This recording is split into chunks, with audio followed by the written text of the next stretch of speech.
Jayo Radha Madhava, Jayo Gunja Bihari, Jayo Kapachana Ballabha, Jayo Girivanadari, Jayo Girivanadari, Asodanandana, Pratatanaranjana, Sodanandana, Pratatanaranjana, Yamunatira Havanachari, Munatira Havanachari, Jayo Radha Madhava, Jayo Gunja Bihari. Reading Uddhava Gita 1.69.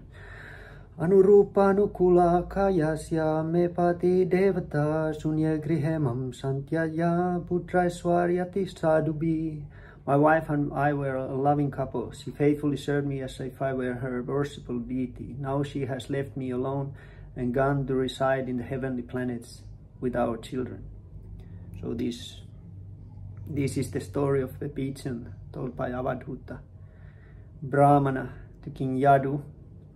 And we can see here how this material attachment, so-called material love, it turns to be sorrow at the end, which means that more intense is that material attachment, more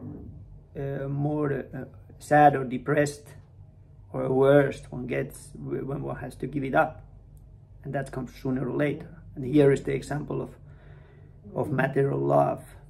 When there's love based on the body and mind, it's not really love in that sense. First of all, it's not unconditional. It's based on that, basically, that if I love you, you love me. But if you don't love me, then I don't want to love you.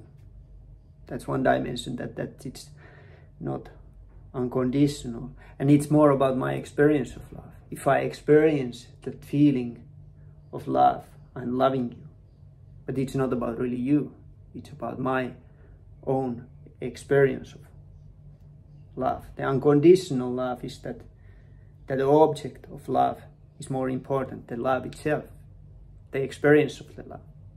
So the spiritual love between the individual soul and Supreme transcends this, which means that God is more important to the devotee of the Supreme than that experience of the transcendental spiritual love.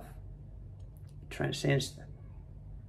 Like Chaitanya Mahaprabhu says, praying to Krishna, that you can crush me or embrace me, you still stay my worshipable Lord. So that's the real love. This material love is just a reflection of that.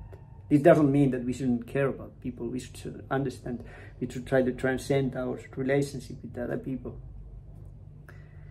Other people close to us, understand our spiritual relation and how we are all related to the Supreme. We are all ultimately servant of the Supreme. And that's where the real love manifests. At material level, it's just attachment between the body and body, or mind or mind. It doesn't really, I don't love the person, I love the body of that person, and that the enjoyment that body is giving to me, or I love the mind of that person, and that happiness that other mind is giving to me. And the love is finished if I'm not anymore attracted to body, or I'm not attracted to that mind. It's not really loving the person, it's loving the mind and body are external environment. They are never really, they are material energy, they're never really connected to the self. So it's a little bit like if I love someone's clothes. It's not that I'm loving the person, I'm loving the clothes. Similar way, if you love someone's body or mind, we really never really can connect to other person if you are not transcended material energy ourselves. If you are on the mental level, manomaya level, or pranamaya level, on the level of physical culture, we see the others as physical bodies, we see the others as mental bodies. Sri Radhe Shyam, Uddhava Gita Ki Jai.